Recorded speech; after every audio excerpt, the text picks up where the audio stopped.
Well, hello everyone and welcome to the Econobox Garage. A bit of a change of pace for this week's episode as I get working on some shiny bits. I'll be working on the brake pedal box and a little bit of more work on the transmission. Please be sure to like and subscribe. Hit that little bell icon so you'll get notified when the next video comes out. And I do appreciate all your comments and suggestions. Thanks for joining me. I hope you enjoy this week's video.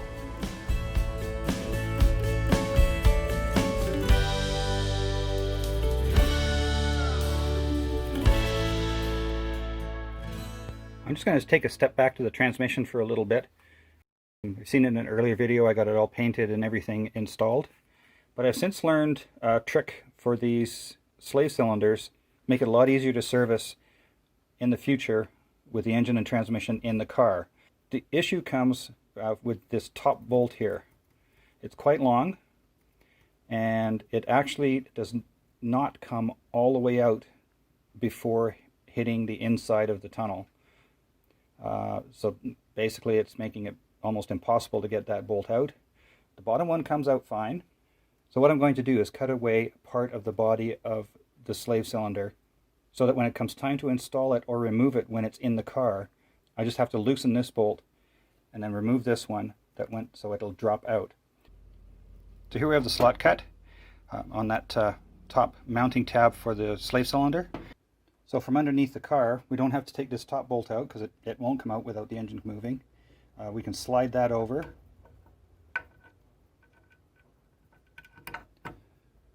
And put in the bottom bolt, put in the actuating rod, and we're good to go.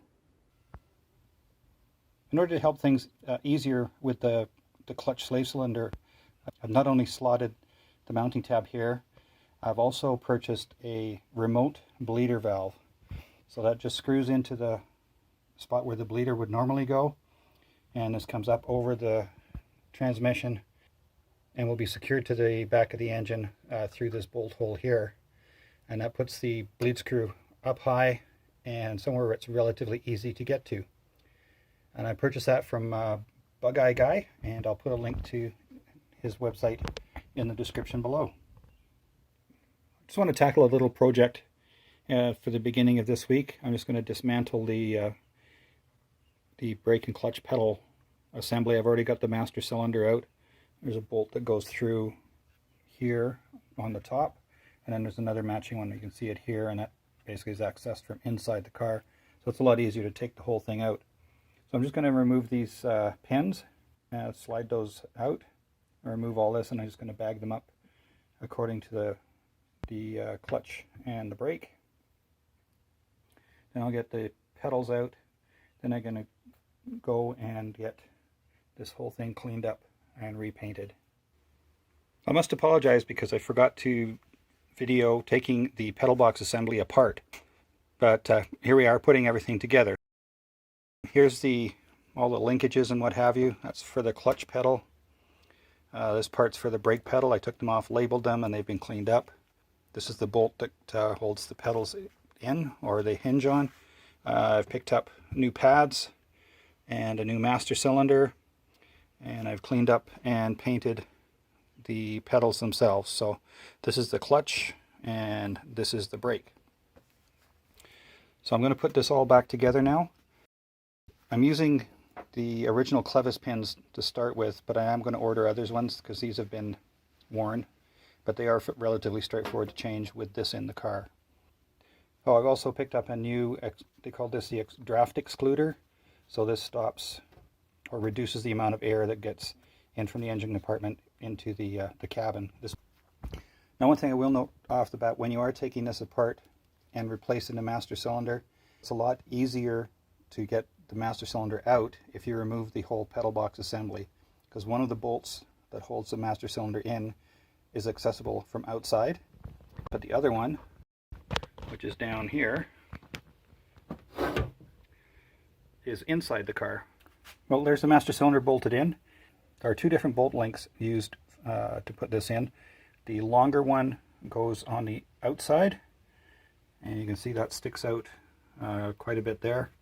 And then the shorter one goes to the inside, and that's to make it a little easier to get in and out You can see that one's only a couple of threads outside the nut, whereas the longer one is 5 or 6. So just something to keep in mind when you're putting it back together. And so we'll get on to putting the pedals together now. This is the bolt that holds them in. It goes through these two little holes here, this hole and this hole. And in between the pedals on that shaft, there's this spacer or washer. So don't forget to put that back in. And I'm just going to put some of this brake lube on that shaft to make things operate smoothly. So there we go, there's the pedal assembly, or the pedals attached. And you can see here there's that spacer I mentioned a little bit earlier. And there's only one way that this bolt can go in, because there's a large hole on this side and a hole just small enough for the threaded section to get through. The bolt has a shoulder on it just inside this plate here, so that you won't be able to tighten it too much so that it clamps these and they don't move. So these move quite freely now. And so next step is to get the actuator rods installed.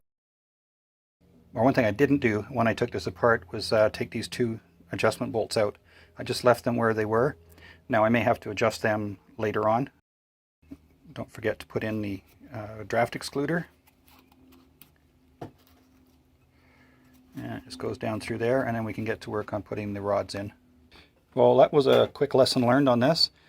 In order to get these rods in here, they should go in before you tighten up the I'll put this top bolt at least in here for the master cylinder, because there's not enough give to get these down and past and over the end of the pedal.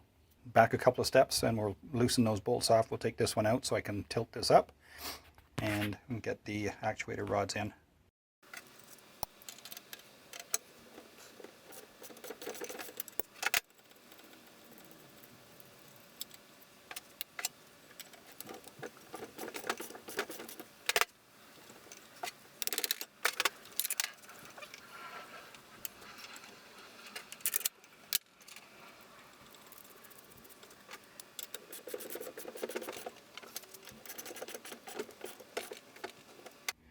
So there we have the refreshed master cylinder and pedal box assembly with a new master cylinder and new pedal pads and everything else just cleaned and refreshed. I have the proper gasket for this when it goes back in the car, but that won't be for a while. It's just nice to get another little thing off the checklist. So I've just set it in place in its spot in the car, and just to show you where it goes. And there's a gasket that goes between the pedal box and the top lid of the footwell here. But there you go, that's what it looks like from the top side.